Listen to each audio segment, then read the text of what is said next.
रामामी तव दास दास म्हणता,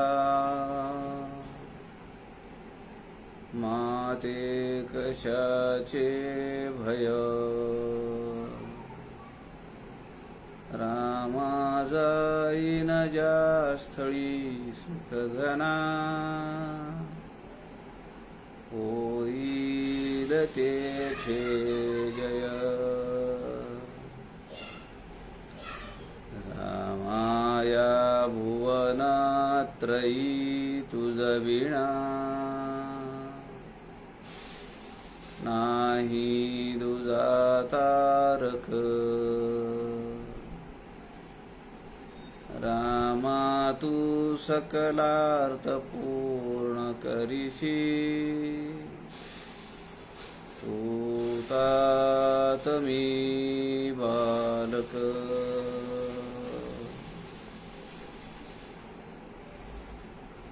सुखा सारिखे पूर्ण वैराग्य ज्याचे, वसिष्ठा परी ज्ञान योगेश्वराचे.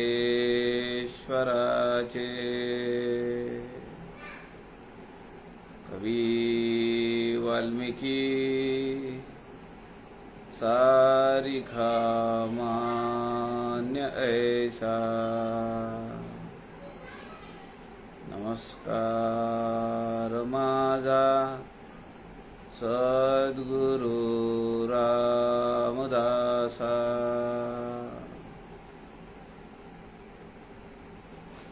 मला वाटते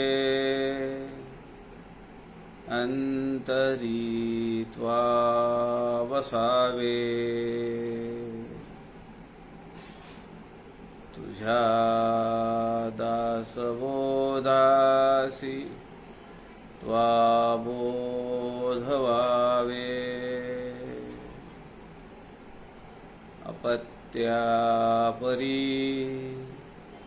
पाजवी प्रेमरसा, महाराजया सद्गुरु रामदासा. जय जय रघुवीर समर्थ सब संतन की जय.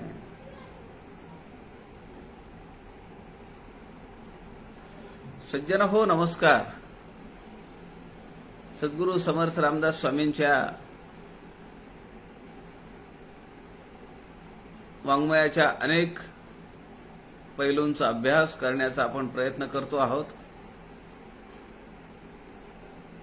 आदरणीय प्रवीणजी शास्त्री दिवाकर यांनी समर्थ वाङ्मयाचा सर्वदूर प्रचार प्रसार व्हावा यासाठी संत समागम हे फेसबुक लाईव्ह पेज आपल्याला उपलब्ध करून दिलेलं आहे.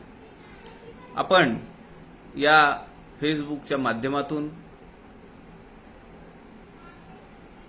सध्या समर्थ रामदास स्वामींच्या टाकळी येथील तपाचरण काळात अत्यंत आवडता, अत्यंत जवळचा आणि पहिला शिष्य श्री उद्धव यांना जो सांगितला दासबोध, त्याला जुना दासबोध अर्थात 21 समासी असं म्हणतात. या दासबोधाचं चिंतन आपण सध्या करतो आहोत. काल आपण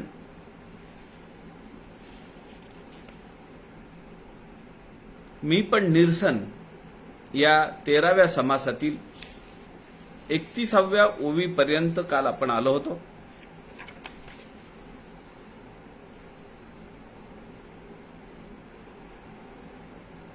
आपण आपल्या स्वरूपाला विसरतो. हा देह, हे दृश्य विश्व याला खरं मानतो आणि नको त्या गोष्टी करत राहतो. याची अनेक उदाहरणं समर्थांनी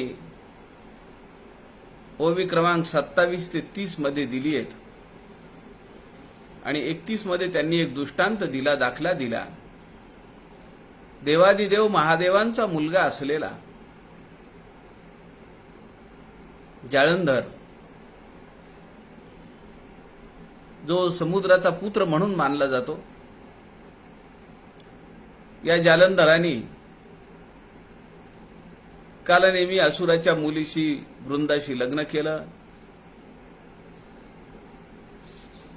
आणि देवांनी ज्या वस्तू समुद्र मंथनातून नेल्या, समुद्राच्या पोटातून नेलेल्या वस्तू या माझ्या आहेत म्हणून तो देवांवर हल्लाबोल करतो आणि प्रत्यक्ष वडिलांशी युद्धाला उभा राहतो. आणि मनामध्ये लालसा काय, तर माता पार्वती आपल्याला मिळाली पाहिजे.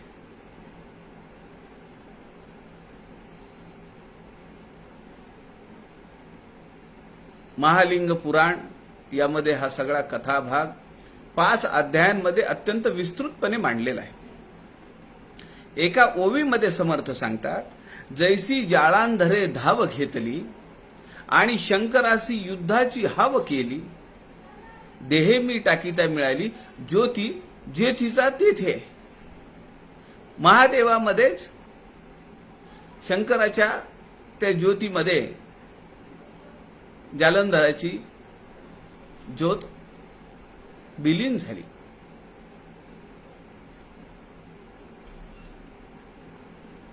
समर्थ या ठिकाणी सांगतात, खोट्या मीनी खऱ्या मीशी वैर पत्करून, खोट्या मीनी खऱ्या मीशी वैर पत्करून कितीही खटाटोप केला, किती संघर्ष केला, किती युद्ध केलं, तरी पण एक दिवस खोट्या मीला खऱ्या मी मध्येच विलीन व्हावं लागतं. आणि म्हणून समर्थ म्हणतात की मी पण निरसन जर केलं, आज आपण ज्या मीला धरून बसलेलो आहेत, दृश्य विश्वातल्या वस्तू आणि व्यक्तींना धरून बसलेलो आहेत, समर्थ म्हणतात ये सब झूठ है, हे सगळं सोडून दे आणि तू खऱ्या मीला प्राप्त होशील. कारण पुरुष आणि प्रकृती याच्याशिवाय तिसरं काहीच नाहीये. वृंदावनातल्या मंदिरामध्ये मीराबाईंची कथा आपण परवा ऐकली. तो पुजारी म्हणतो की तेरे को पता नहीं है, इस मंदिर में सिर्फ पुरुष आते हैं. ती त्या पुजाऱ्याला विचारते, तू कसा मध्ये आलास? तो म्हणतो, मी तर पुरुष आहे. ती म्हणते, अरे या चराचरामध्ये एकच पुरुष आहे आणि तो म्हणजे हा भगवान श्रीकृष्ण आहे. आपण सगळे प्रकृतीमध्ये येतो. तेव्हा त्याच्या लक्षात येतं मीरेचा उत्कट भाव काय आणि त्याला आपली चूक लक्षात येते.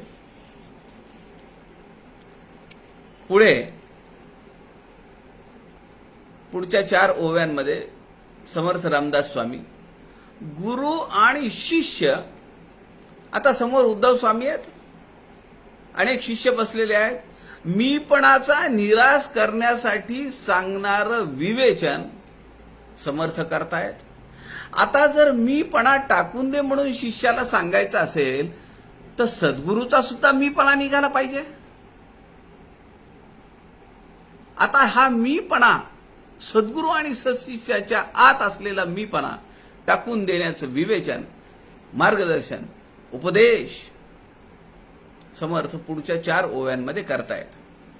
ते काय म्हणतायत ते आपण त्याचा विचार पाहूया. श्रीराम समर्थ. श्रीराम. ऐक गाये शिष्या प्रेमळा, जे काही जाणसी तू त्या वेगळा, वेगळा आगळा हा शब्द सोहळा, येथे गुंतो नको श्रीराम.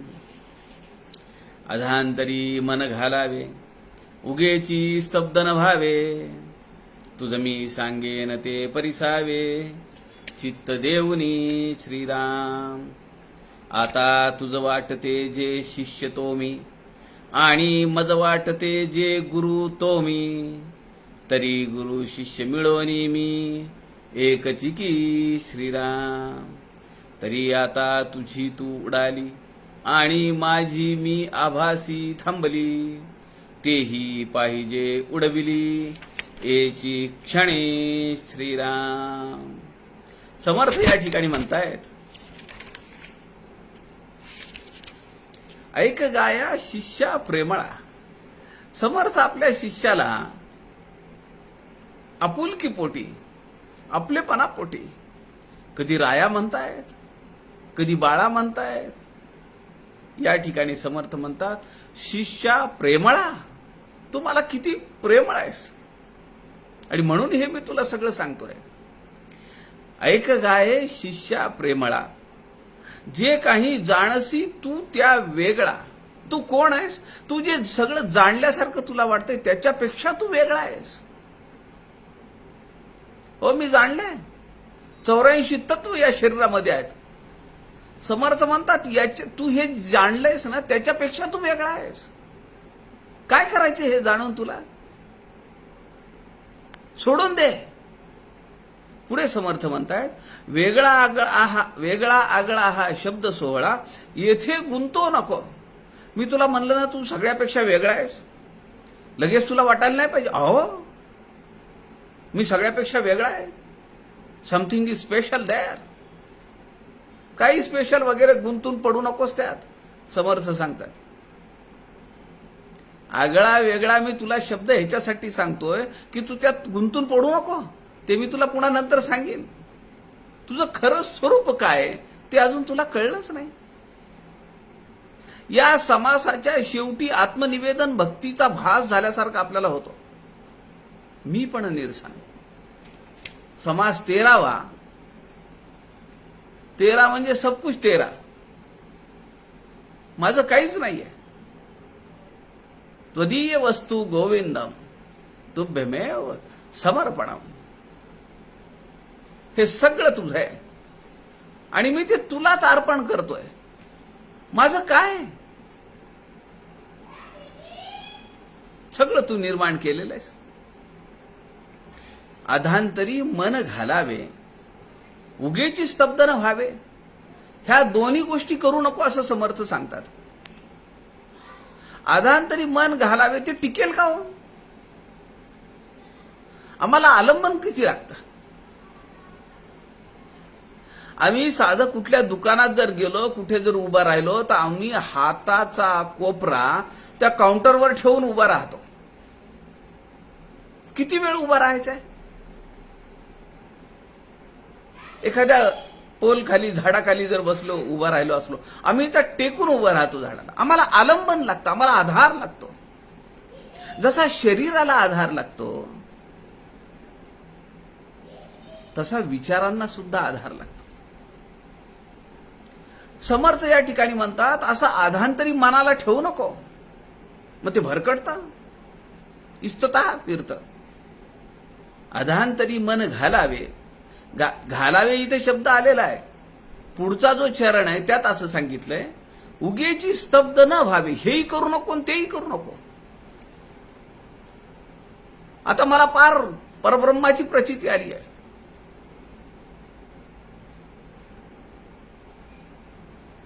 आणि उदास भाव प्रकट करून तोंड लटकवून तू बसू नको. घुम्यासारखा बसू नको. फार मला ज्ञान प्राप्त झालंय अशा अधिकारी चेहऱ्याने तू बसू नको.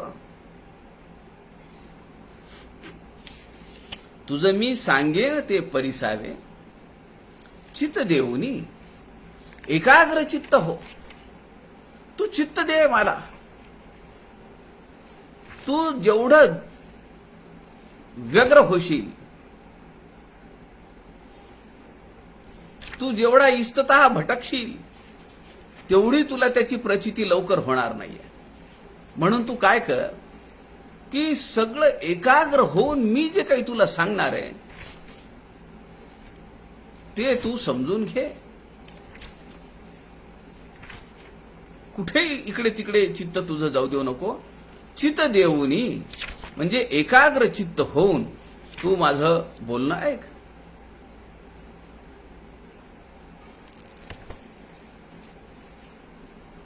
पुढे समर्थ म्हणतात, आता तुझं वाटते जे शिष्य तो मी. या ठिकाणी मीचा अनुप्रास घेऊन या ओवीला एक वेगळी नजाकत आणण्याचा प्रयत्न समर्थ करतायत. आता तुझं वाटते जे शिष्य तो मी. तुला जे वाटतं की मी स्वामींचा अत्यंत जवळचा शिष्य आहे तो मी, आणि मज वाटते जे गुरु तो मी. कारण समर्थांनी मागे आता या समासात सांगितलंय की मी जर तुझं निराकरण नाही केलं, तुझ्या संशयांचं निराकरण जर मी नाही केलं तर मी कसला स्वामी आहे. आणि जर मी निराकरण करण्यात यशस्वी झालो तरच तू माझं शिष्यत्व मान. म्हणजे माझ्यात सुद्धा एक सद्गुरू पण आहे. तर तो मी. आता तुझं वाटते जे शिष्य तो मी, आणि मज वाटते जे गुरु तो मी. तरी गुरु शिष्य मिळोनी मी एकची की.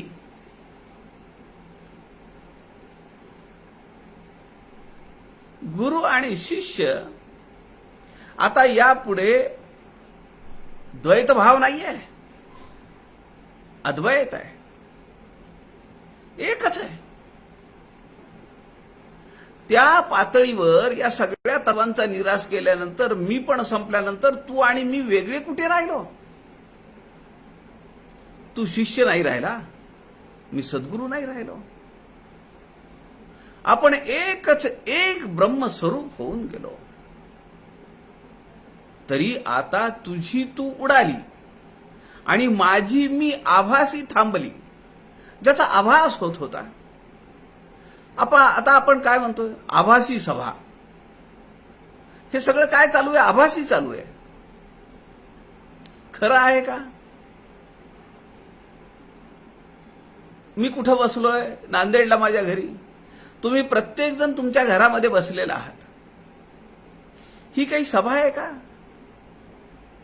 आपण सगळे एकमेकासमोर बसलेलो आहोत.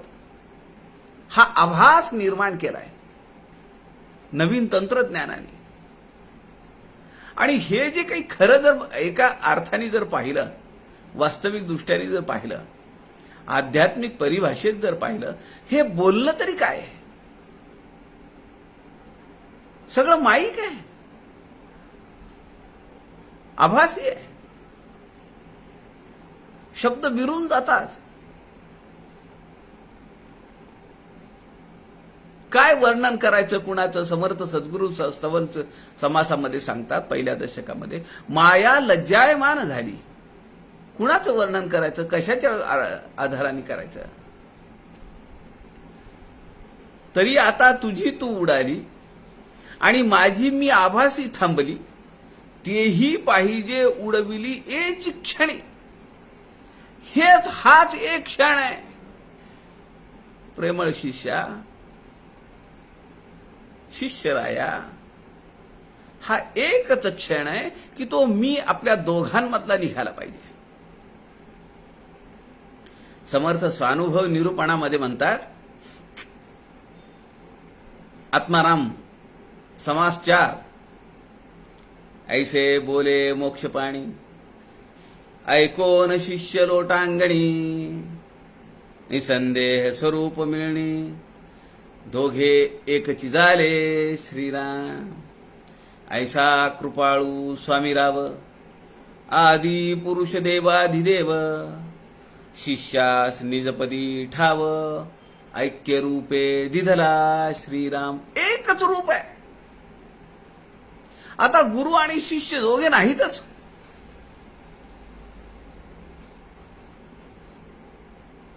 तो मी पण राहिला नाही. म्हणून समर्थ काय म्हणतात करुणाष्टकामध्ये, मज विण तू मज दे रे राम. चौपदीमध्ये सांगतात, संगीत गायन दे रे राम, आलाप गोडी दे रे राम, धात माता दे रे राम, सगळं मागतात. मजनाकडे ते दे रे राम असंही म्हणतात. आणि पुन्हा समर्थ सगळ्यात शेवटी म्हणतात, मज विण तू मज दे रे राम, माझ्यातल्या मीपणाचं निरसन कर रे रामा. तीच प्रक्रिया समर्थ आपल्या अत्यंतिक जवळच्या शिष्याला उपदेश देताना सांगतायत.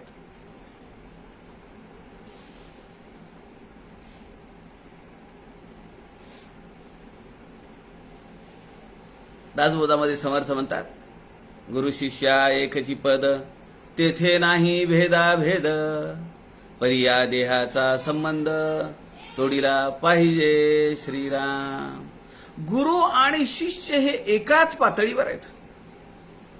म्हणून उद्या आम्ही आमच्या सद्गुरूंच्या जवळ जाऊन बसावं का, त्यांच्या शेजारच्या खुर्चीत जाऊन बसावं का, असं नाही.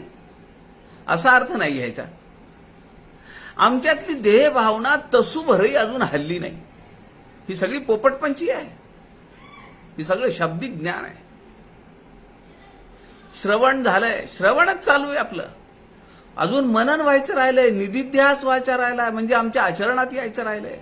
त्यानंतर मग आम्हाला आत्मसाक्षात्कार होणार आहे. आजच आत्मसाक्षात्कार झाल्यासारखं गुरूंच्या मांडीला मांडी लावून बसण्याचं धारिष्ट करू नये.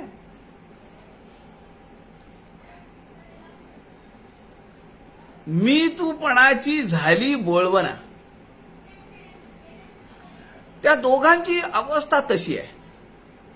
सद्गुरूंनाही वाटतंय की मी याचा सद्गुरू नाहीये, आणि शिष्यालाही वाटतंय की हे माझे सद्गुरू नाहीत, आता ते आणि मी एक आहेत. नवविधा भक्तीमध्ये आपण सगळं पाहिलेलं आहे. श्रवण, नामस्मरण, सगळ्या भक्ती करत आपण शेवटी येतो दास्य भक्तीकडे.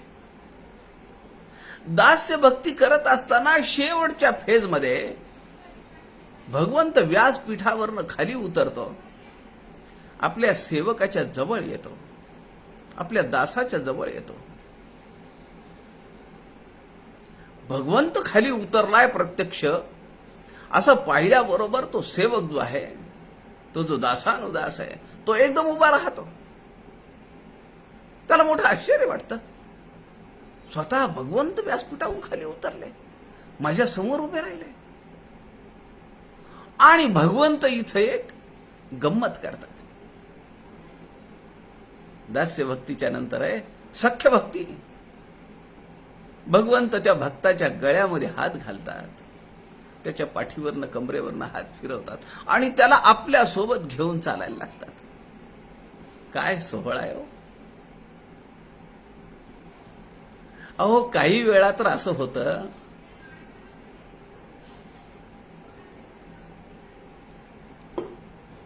तो प्रसंगच आहे. हा भक्त थकतो आणि थोड्या वेळानंतर जेव्हा त्याला जाग येते तेव्हा तो मागे वळून पाहतो. त्याला फक्त 2च पावलं दिसतात. पहा, भक्त भगवंतासोबत निघालाय. कल्पना करा, भगवंतानी त्याच्या गळ्यात हात घातलाय, मित्र म्हणून, सखा म्हणून.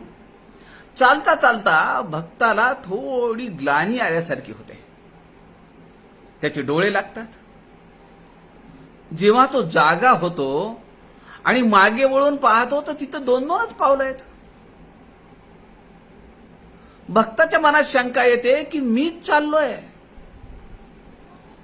हा गेला कुठे आहे. देव दिसत नाहीये, भगवंत दिसत नाहीये, यांनी सोडली का माझी साथ. त्याला आश्चर्य होतं. आणि त्या आश्चर्याच्या भावामध्ये असतानाच मिश्किलपणे हसणाऱ्या भगवंताचा चेहरा त्याच्या समोर येतो. तो भगवंताला म्हणतो, मी एकटाच चाललो का. भगवंत अत्यंत मार्मिक उत्तर देतात. भगवंत म्हणतात, अरे तू झोपला ना, मग तू चालशील कसा. तुला मी माझ्या खांद्यावर घेतला, माझ्या कडेवर घेतला आणि मी चालत राहिलो म्हणून तुला फक्त 2 पाय दिसत आहेत. काय अवस्था आहे त्या भक्ताची, काय अवस्था आहे त्या सेवकाची. अशी अवस्था समर्थांना अपेक्षित आहे उद्धव स्वामींच्या जीवनात आणि ती त्यांनी गाठली आहे. नाथ महाराज म्हणतात, जय देव जय श्री गुरुदत्ता हो स्वामी अवधूता, आरती ओवाळिता हरली बहुचिंता. जय देव दत्त दत्त ऐसे लागले ध्यान, ध्यान लागले सगळं. दत्त दत्त ऐसे लागले ध्यान, हारपले मन झाले उन्मन. 5वी अवस्था आहे उन्मनी अवस्था, जी केवळ समर्थांनी वर्णन केली आहे. दत्त दत्त ऐसे लागले ध्यान, हरपले मन झाले उन्मन. मी तूपणाची झाली बोळवण, एका जनार्दनी श्री दत्त ध्यान. जय देव जय श्री गुरुदत्ता हो स्वामी अवधूता, आरती ओवाळिता हरली भवचिंता. जय देव मी तूपणाची झाली बोळवण. राम आणि दास पहुडले धामी. कोण आहे तिसरं? विचारणारं कोणीच नाहीये. दोघही एक तत्व झाले. म्हणून समर्थ म्हणतात, दुरून माझा नमस्कारू. मी आणि तुम्ही देवा आपण एकच तत्व आहेत, पण मला तुम्हाला नमस्कार करायचा आहे तर मला दूर गेलं पाहिजे, द्वैतात गेलं पाहिजे. म्हणून दासबोधामध्ये, नवीन दासबोधामध्ये समर्थांनी ही रचना केलेली आहे, दुरून माझा नमस्कारू.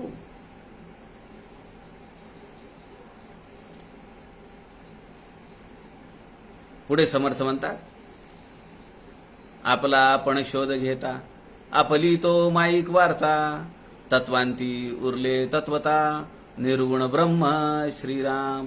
आपणा विण निर्गुण ब्रह्म, हेच निवेदनाचे वर्म.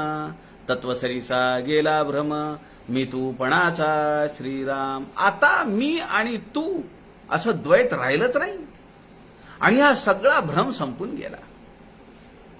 आता शिष्य विचारतोय, प्रश्न विचारतोय सद्गुरूंना. स्वामी बोलिले जे तू उडाली आणि माझी मी पाहिजे उडविली, तरी माझी आशंका राहिली ते कोणासी पुसो आता श्रीराम. शिष्य हा अजूनही शिष्य पण सोडायला तयार नाहीये. तो म्हणतो, अहो स्वामी सगळं ठीक आहे, तुम्ही तुमच्यातलं मी पण सोडलं, मी पण माझ्यातलं मी पण सोडलं, तुम्ही मला म्हणताय, पण माझी एक शंका जर राहिली तर मी आता कुणाला विचारू? तुम्ही मी एकच झालो, आता मला विचारण्यासाठी काहीतरी कुणी पाहिजे का नाही? माझ्या मनात शंका आली तर कधी मागे पुढे, आत्ता काही नाहीये, पण पुढे चालून जर मला काही प्रश्न पडला, मनामध्ये काही शंका आली, तर मी कुणाला विचारू? समर्थ आता हसतात आणि पुढच्या 5 ओव्यांमध्ये समर्थ प्रकृती आणि पुरुष याचा विचार सांगतात. समर्थ म्हणतात, अरे तू कैची तुझ पासी, विचारून पाहे मानसी. मी म्हणतोसी आपणासी, तरी तू मीच नव्हेसी रे श्रीराम. अरे विचारिता स्त्री राज्य आले, तरी पुरुषाशी काय बायको केले. तरी विचारी पाहता आले, अवेवाचे मस्तक श्रीराम. अरे पुरुष जयासी म्हणावे, त्याच्या कासयासी पुरुष लावावे. जैसे आकाश भिजवावे, बळात्कारे करुणी श्रीराम. पुरुष शब्द हेच प्रकृती, तरी कळाव्या कारणे नामे असती. तरी पुरुष व्यक्ती अवघी शक्ती, सहसा चुकेना श्रीराम. अवघी शक्तीसे जाणावे, तरी काय पुरुषासी येगे म्हणावे. हे बोलण्याची उपाधी स्वभावे, पुरुषतेची प्रकृती श्रीराम. मीराबाई त्या पुजाऱ्याला म्हणते की अरे पुरुष फक्त एकच आहे आणि तो हा उभा आहे, बाकी सगळी प्रकृती आहे, तू आणि मी सुद्धा. तू तरी कसला पुरुष आहेस? तोच मुद्दा समर्थांनी इथं मांडलेला आहे. समर्थ म्हणतात, अरे पुरुष जयासी म्हणावे, त्याच्या कासयासी पुरुषत्व लावावे. आपण पाहिलंय ब्रह्माची पुरुष लिंगी नावं, स्त्रीलिंगी नावं आणि नपुसकत्व लिंगी नावं ब्रह्मनिरूपणामध्ये समर्थांनी ही सगळी यादी दिली आपल्याला. पुल्लिंगी नावं काय, स्त्रीलिंगी नावं काय, तिन्ही प्रकारची नावं समर्थांनी दिलेली आहेत. जगज्योती, माया, मूळ माया ही सगळी स्त्रीलिंगी आहेत. ब्रह्म, निरंजन, निराकार, निर्गुण ही सगळी पुरुषलिंगी नावं आहेत. चैतन्य नपुसकत्वलिंगी नाव आहे. अशी तिन्ही प्रकारची नावं यादी समर्थांनी आपल्याला दिली आहे. आपण काय म्हणतो, एखादा साधनेचा माणूस असेल, आपण म्हणतो अधिकारी पुरुष आहेत बरं का, आणि जर स्त्री असेल तशीच आपण म्हणतो का अधिकारी स्त्री आहेत. आपल्या मनामध्ये भाव काय, अधिकारी पुरुष आहेत. तिथं पुरुष म्हणजे माणूस आहे, मिशा आहे, दाढी आहे अशातला भाग नाहीये. बऱ्याच वेळा होतं संतांच्या वचनांमध्ये नर हा शब्द येतो, पुरुष शब्द येतो, म्हणजे ते काही फक्त पुरुषांकरता लागू आहे का, अखिल मानव जाती करता ते लागू आहे. पुरुष शब्द हेची प्रकृती, तरी कळाव्या कारणे नामे असती, तरी पुरुष व्यक्ती अवघी शक्ती सहसा चुकेना. ह्या सगळ्या बाकीच्या व्यक्ती आहेत, पण ती एक शक्ती आहे. अवघी शक्तीसे जाणावे, तरी काय पुरुषाशे येगे म्हणावे. म्हणून तुम्ही जसं स्त्रीला पुरुष म्हणता येत नाही, तसं पुरुष असेल तर त्याला अगं तू इकडे ये, अगं तू तिकडे जा असं नाही म्हणता येत. हे बोलण्याची उपाधी स्वभाव आहे, हे तात्पुरतं आहे, उपाधी म्हणून आहे.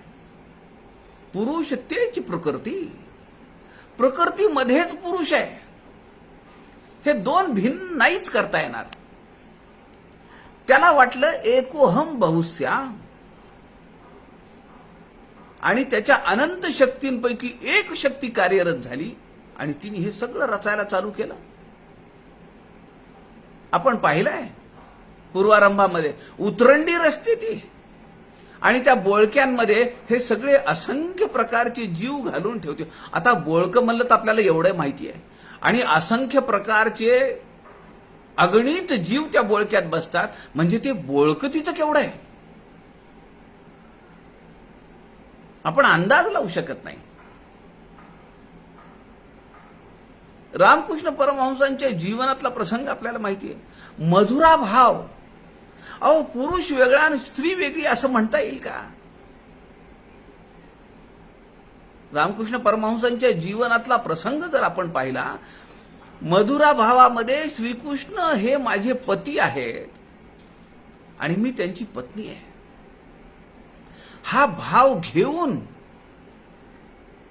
भगवंत माझा नवरा आहे आणि मी त्याची पत्नी आहे, हा भाव घेऊन ठाकूरजी कित्येक महिने राहिले.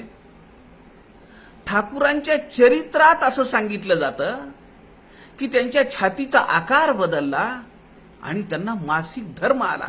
आज आपण विश्वास ठेवू का या गोष्टींवर, पण हे घडलंय ना. ही काही सांगोवांगीची कथा आहे का, हे घडलंय. दास्य भावामध्ये कित्येक महिने रामाचा मी दास आहे, मी हनुमंत आहे म्हणून ते झाडावर राहिले. रामकृष्ण परमहंस सारखा, त्यांच्या जीवनासारखं असं जीवन चरित्र आपल्याला इतिहासामध्ये शोधून सापडणार नाही. ते कसं झालं. जर आम्ही अधिकारी पुरुष असं म्हणत असताना स्त्रीला अधिकारी पुरुष कसं म्हणावं असं जर मनात विचार वाटत असेल, आध्यात्मिक क्षेत्रामध्ये, पारमार्थिक क्षेत्रामध्ये या सगळ्या गोष्टी गौण आहेत. पण तो जो भाव आहे, मधुरा भाव जो दाटून आलेला, तो कशाच्या बेसवर आलाय, तो देहाच्या बेसवर आलाय.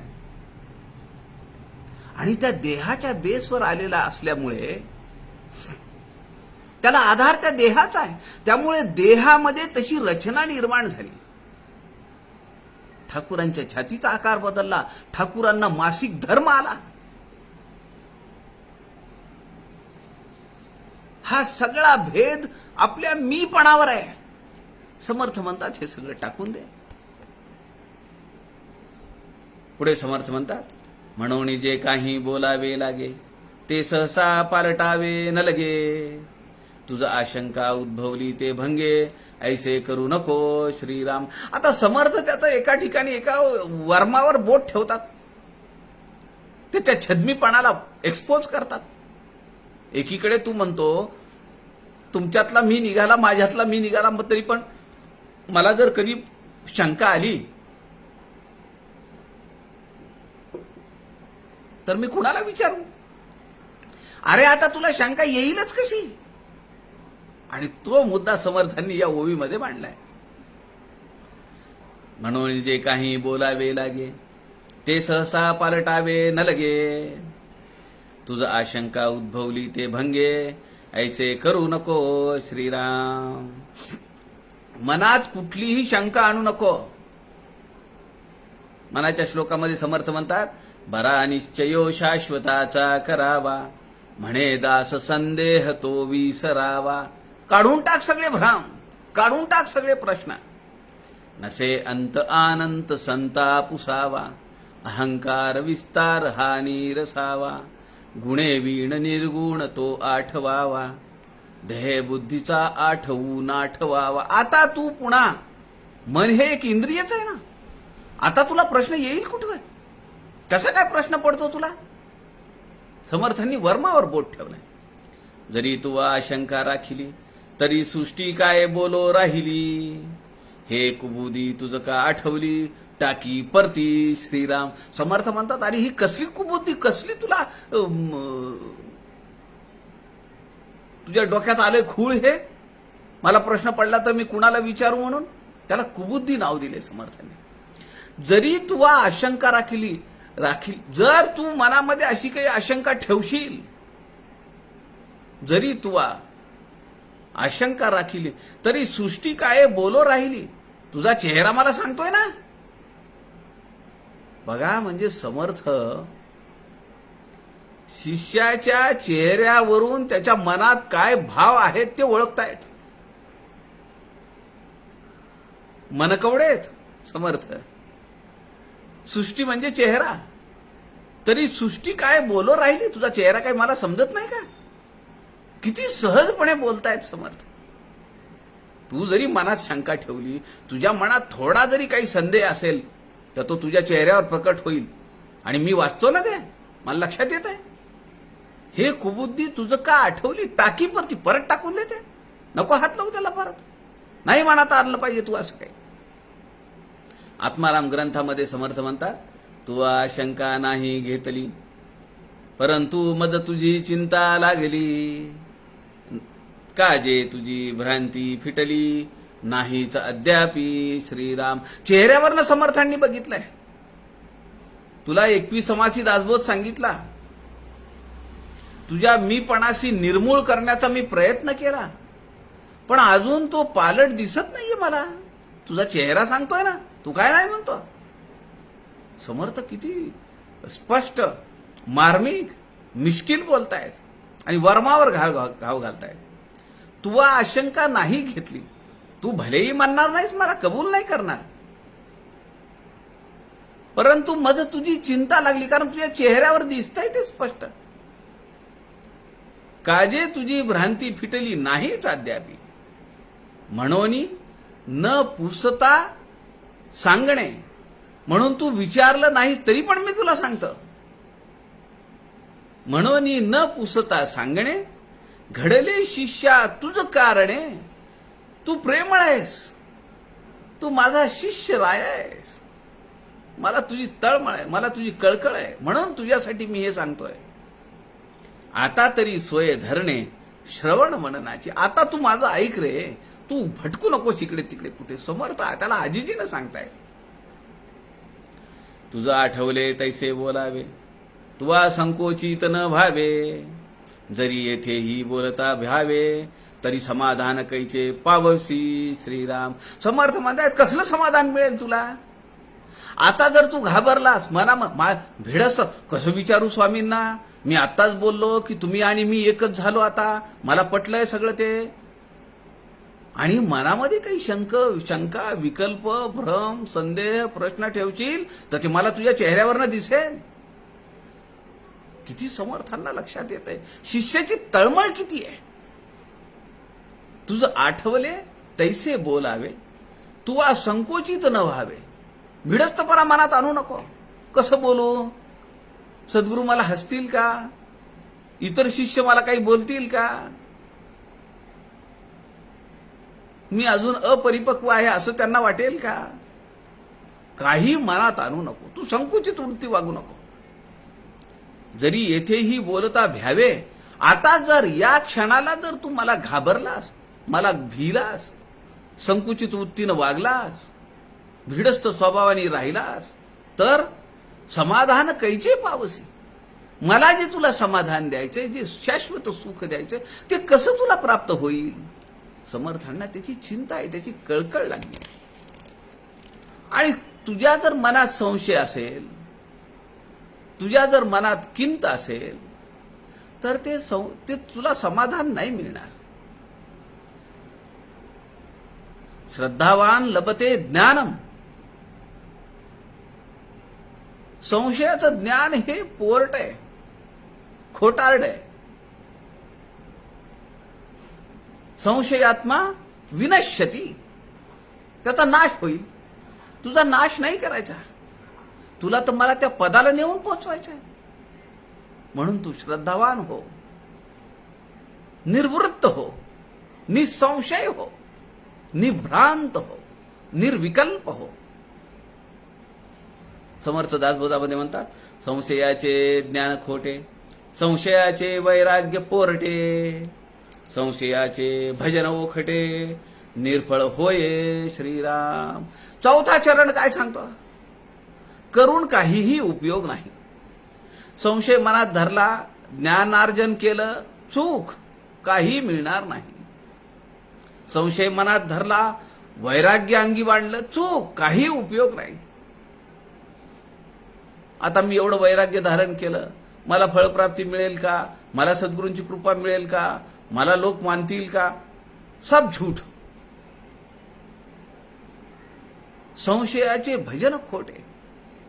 मनात संशय घेऊन, किंत घेऊन, काही कल्पना घेऊन जर तू भगवंताचं भजन करशील, तर समर्थ म्हणतात या तिन्ही गोष्टी निर्फळ होय, तुला फळप्राप्ती होणारच नाही.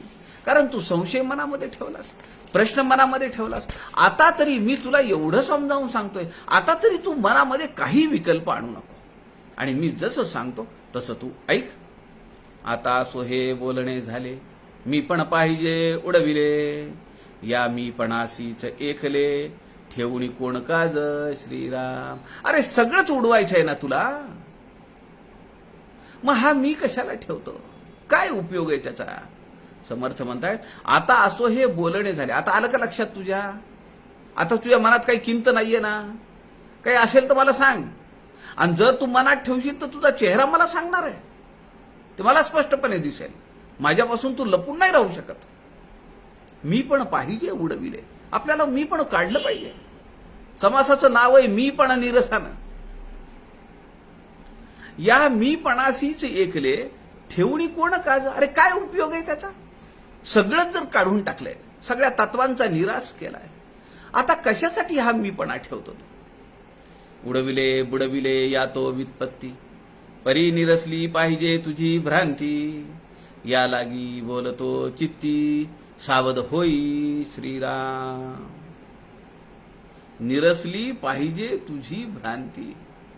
जे जे तुझ्या मनात विकल्प आहेत ते सगळे काढून टाक. समर्थ म्हणतात, जे वेदांचे अभ्यांतरी, ते काढून अपत्यापरी, शिष्य श्रवणी कवळ भरी, उद्गार वचने श्रीराम. आता समर्थ बोलतायत, आता स्वामी बोलतायत, आता सद्गुरू बोलतायत, उद्गार वचने कवळ भरी. काय सुरेख दृष्टांत आहे. माता आपल्या बाळकाला एक एक घास भरवतीये, चिवचा म्हणतीये, काऊचा म्हणतीये, एक वेळी पोळी आणि वरण घेतीये, एक वेळी भात आणि दही घेतीये, आणि ती त्याला काहीतरी काहीतरी बोलून ती त्याच्या पोटामध्ये घालतीये. कारण काय? बाळ सतेज झालं पाहिजे, बाळ बलसंपन्न झालं पाहिजे, बाळ आरोग्य झालं पाहिजे, सशक्त झालं पाहिजे. तीच भावना समर्थांना इथं, माझा शिष्य या सगळ्या पातळ्यांवर उठून उभा राहिला पाहिजे, ऊर्ध्वमुखी झाला पाहिजे, बहिर्वृत्त झाला पाहिजे, आणि त्यांनी या मानवी जीवनाचं अंततोगत्वा जे ध्येय आहे ते प्राप्त केलं पाहिजे. आणि ते ध्येय म्हणजे त्या आढळ पदाची प्राप्ती, त्या स्वस्वरूपाची प्राप्ती. म्हणून दासबोधामध्ये समर्थ म्हणतात, जे वेदांचे अभ्यंतरी त्याचा सार काढून, त्याचा एक्स्ट्रॅक्ट काढून काही करायचं नाही शिष्याने. आई काही करायला लावते का बाळाला? सगळं आई करते. भात शिजवते, तो गरम असताना ग्राइंडरमध्ये टाकते, मऊ झाला पाहिजे, त्याला पचला पाहिजे, त्यात साजूक तुपाचा चमचा घालते, डाळ घालते, वरण घालते. कशासाठी करते? हे सगळं आई करते. तसं सद्गुरू करतायत, जे वेदांचे अभ्यंतरी, वेदांचा सार काढलाय, ते काढून अपत्यापरी आपल्या बालकाला, शिष्य नव्हे, आपल्या बाळासाठी, आपल्या मुलासाठी, आपल्या अपत्यासाठी, ते काढून अपत्यापरी शिष्य श्रवणी कवळ भरी उद्गार वचने. आता तिथं वरण भात पोळी असलं काही नाहीये, केवळ आपल्या उद्गारांनी, आपल्या वचनांनी, आपल्या वाणीतून निघालेल्या, मुखारविंदातून निघालेल्या वचनांनी शिष्य श्रवणी कवळ भरी. शिष्याला सतेज करण्यासाठी, शिष्याला मानवी जीवनाचं ध्येय प्राप्त करून देण्यासाठी सद्गुरूंना तळमळ लागलेली आहे. परी निरसली पाहिजे तुझी भ्रांती, या लागी बोलतो चित्ती सावध होई. सावध हो, दुष्चित्तपणा काढून टाक. आणि आता मी जे सांगतोय ते तू लक्ष देऊन ऐक. आता समर्थ काय उपदेश करतात, तो भाग, या समासाचा शेवटचा भाग, समास 13वा, जुना दासबोध 21 समासी, याचा शेवटचा भाग, उद्या समारोप आपण उद्या दुपारी 3 वाजताच्या सत्रामध्ये करूया. आपल्या सगळ्यांच्या हृदयस्थ परमेश्वराला वंदन करतो. झालेली सेवा समर्थांच्या चरणी अर्पण करतो. जय जय रघुवीर समर्थ.